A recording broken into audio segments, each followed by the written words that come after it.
All right, everybody. So in my Ruger Mark II video, I mentioned that I would bring a video about talking about the Ruger Mark IV, and that's exactly what we're going to be talking about. So here you go. Here is my version of the Mark IV, and this is the 2245 Mark IV, special kind of blue edition. I forget which distributor is the exclusive for this one. You can see it on Ruger's website though for the exact model that looks like this. But this was sitting in one of my local gun shops here, and I absolutely love the color blue, as you can tell. And I really, really love Mark IVs because my dad had a 2245, kind of like the burnt kind of orange color, I guess. And I really, really like that gun. And the Mark IV essentially exists because it solves all of the problems that were existent in the Mark I, II, and III, and that is namely the big one in the room is the whole disassembly and takedown and maintenance that I mentioned in the Mark II video. So that's really, really, really the majority big selling point for the Mark IV is that. So I've got my Mark II here still with me. Of course, I'll never get rid of that thing. But as you can see, it's just a little bit different looking from your Mark II and even a Mark III. Now this is a 2245 frame, so when they mean that, they say like, okay, the grip angle is supposed to mimic a 1911 grip frame style shape. I don't really know if that's super true. Like whenever I grab this, my brain doesn't think, oh, I'm gripping a 1911 frame. To me, it just says, yeah, it's a Mark IV. So I don't really buy into that too much, but I guess it kind of is. But yeah, that's the nomenclature for the 2245. Now, this frame is also polymer, which I'm not really a huge fan of versus the all steel of my Mark II. I much prefer the all metal, all steel frame. Just personal preference. Does it really make a difference in shooting this? Not really. But I like the heft, I like the weight. I'm kind of old school when I think about that. The barrel on this is also a little bit shorter than the Mark IV. This is not like the super long Target version. They do have Mark IVs that have, any size barrel length that you want. I've seen ones that are like 8 inches or whatever. They're like huge, big slab side type things that go up to like here. Ridiculous. Maybe someday I'll get one of those, but this is basically standard length. So yeah, it's also threaded, which is cool, and I'll show you how that works here. So this is also a big upgrade.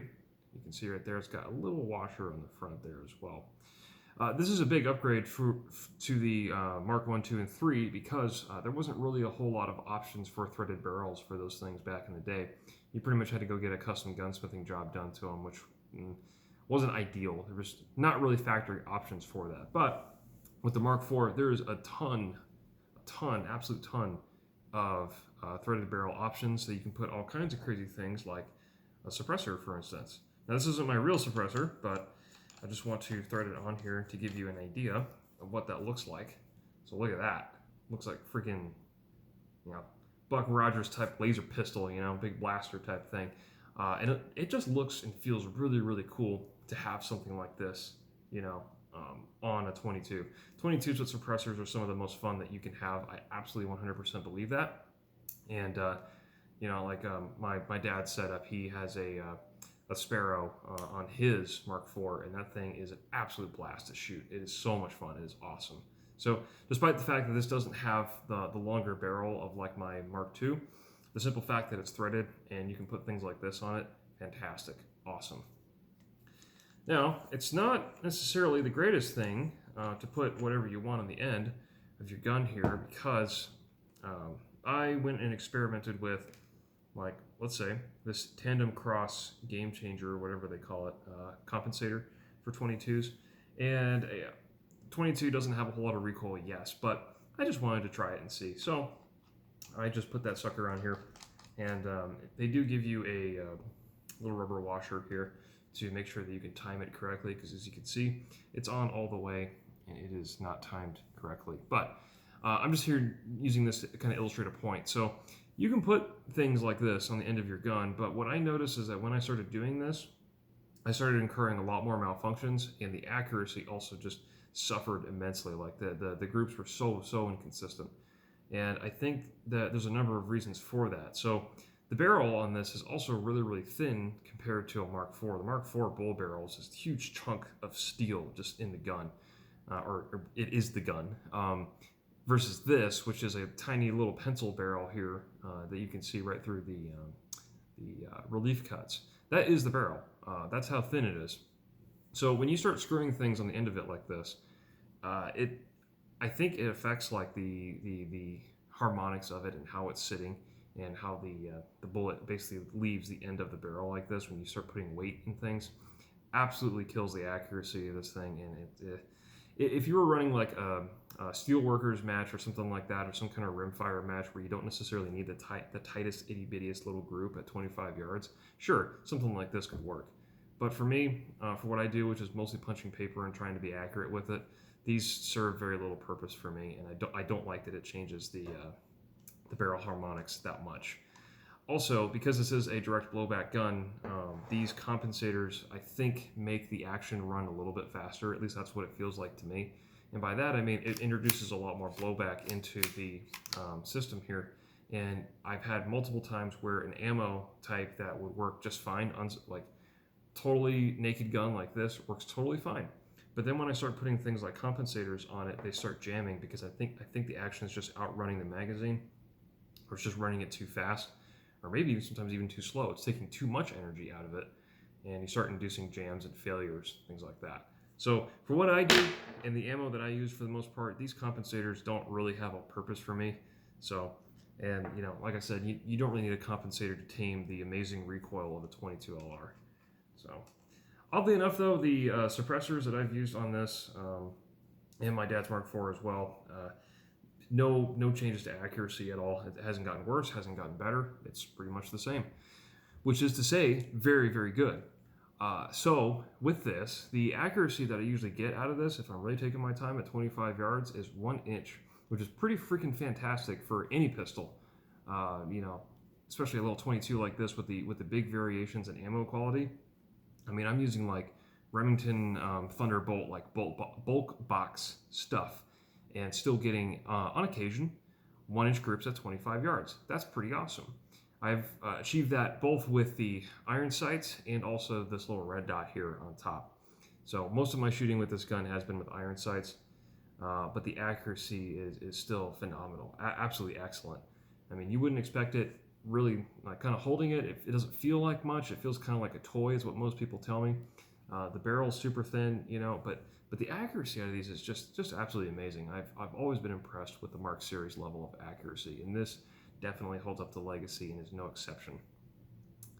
So I will say, though, one significant change I did see for the iron sights that kind of bothers me just a tad.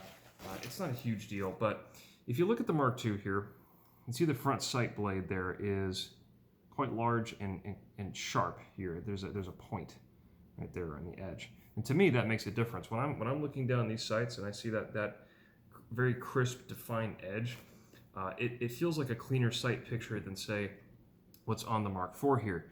You see the front sight is a kind of a beveled nub, but it's not sharp. It's not bladed like the other one.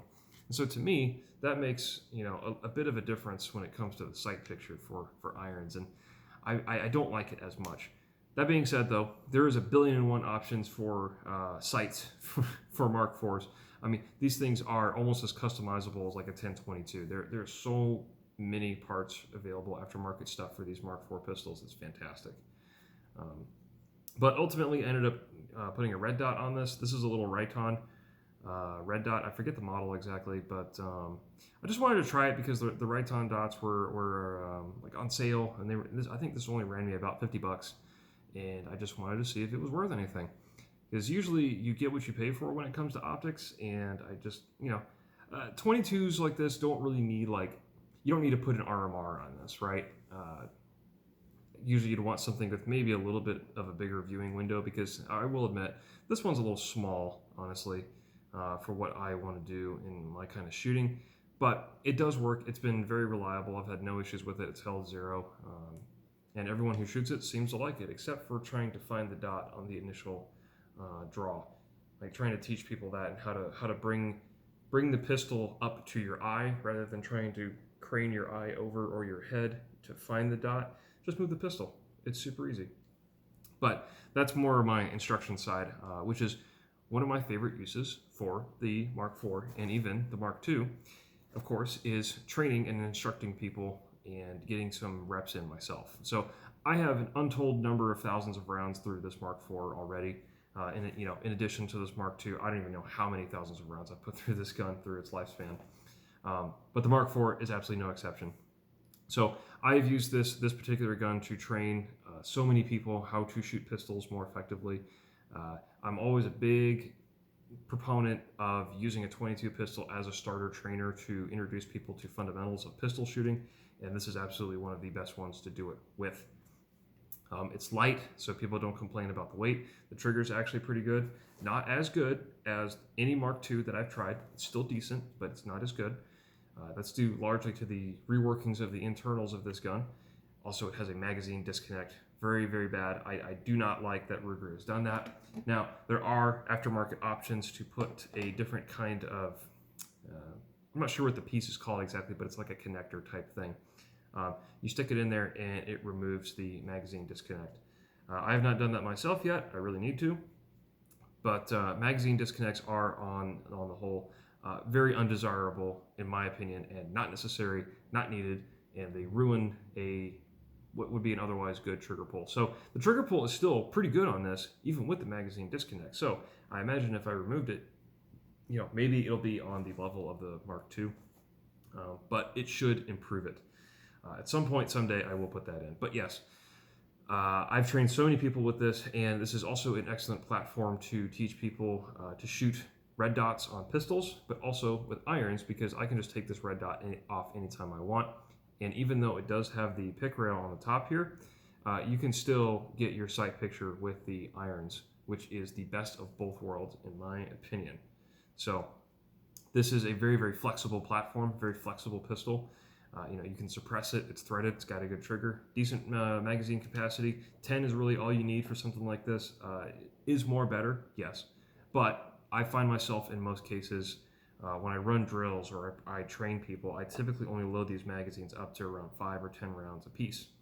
So I don't need a 16 round, 15 round, 20 round, whatever crazy company is making now. I don't necessarily need that. Would I like that at some point? Okay, sure. But are you really getting anything out of like a 20 round mag dump just sitting there, just boom, boom, boom, boom, boom, boom, boom? Debatable.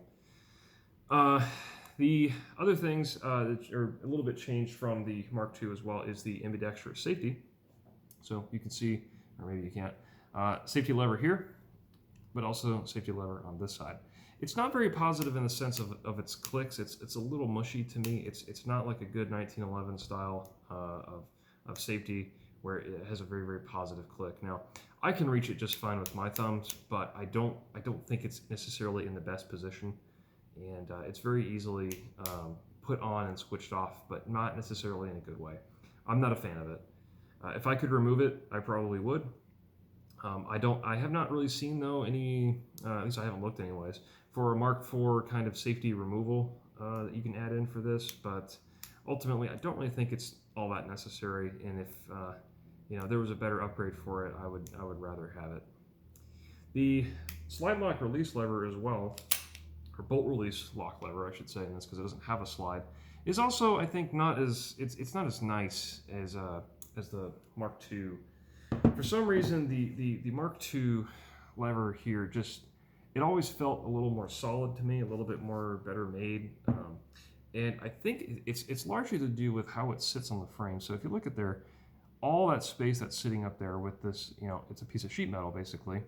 It's just very kind of flimsy. It just kind of hangs out there, and it's loose and wobbly, and it has a ton of play and movement in it, and it just sounds it sounds chintzy to me. Not the biggest fan. Versus this one, it doesn't, moves a little bit, but not really a whole lot. And I don't know.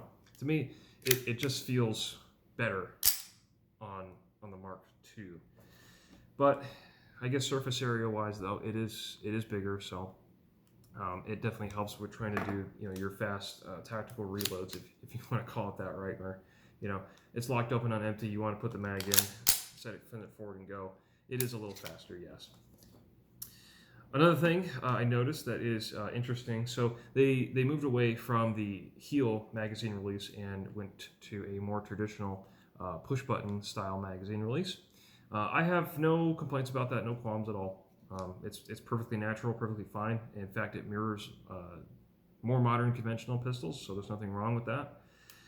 But the interesting thing is they added a spring-loaded assist, I guess you want to call it. So right here in the bottom of the frame, this little peg here is actually spring-loaded. So, and that correlates to the large foot of the base plate here in the front. So if you look at this section here of the magazine, that is what sits at the bottom here on the plunger. So when you put this mag in, it's pushing up against that plunger right there, you can see, right there.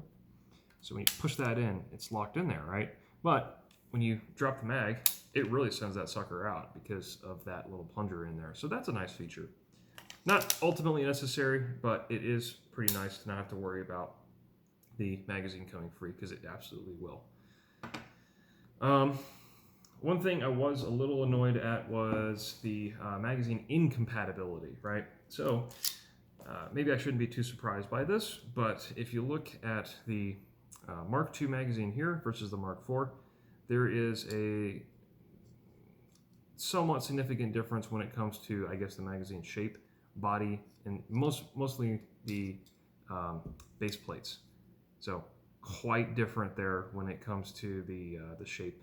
But when I looked at these, I was like, these are so similar in construction. You know, well, these Mark IIs don't have the cutout here for the magazine release button, but still. I was a little annoyed because I basically had to buy all my magazines over again, so I was like, that's not great. But they're not too expensive, and they're all over the place. They're easy to get. You know, Mark IVs have been around quite a while, so yeah. So overall, well, actually, let me actually demonstrate the one thing that's so important for these. So yeah, so the way these take down is there's a button right back here, has a little Ruger logo. That's a nice touch. You basically make sure the pistol is empty, and I usually tend to put it on safe for this, but you basically push this button down here and you pop this open, kind of like a break open top loading revolver. It just kind of opens up like that and it separates. Then you take your bolt out just like that, boom, easy, and you can do all the cleaning that you need to do. It's still a little dirty from last time, but that's okay. Very, very similar bolt construction as we've seen in the Mark II and III. I wouldn't be surprised if some of these parts interchanged, to be honest. So very, very, very easy to service and maintain, and yeah, I can definitely get inside of the action here. Well, the upper receiver, if you want to call it that. Definitely get inside this a lot better and get a much more quality clean out of it than I can with the Mark II. Now, I know the Mark II, you could separate the upper receiver, but it's nowhere near as easy as this. For the lower half, this hardly weighs anything at all. You can see that big pin right here is what drives up into the bolt itself to kind of keep it in place so it can cycle. This was the notoriously, or one components of the notoriously hard lever that was back here in the back of the grip for the original Mark II. Now it's fixed in place, so that's pretty awesome. You can see the internal workings here are a little bit different from your Mark II and III, of course, because they've redesigned the internals. You know, you can see your hammer and everything in there.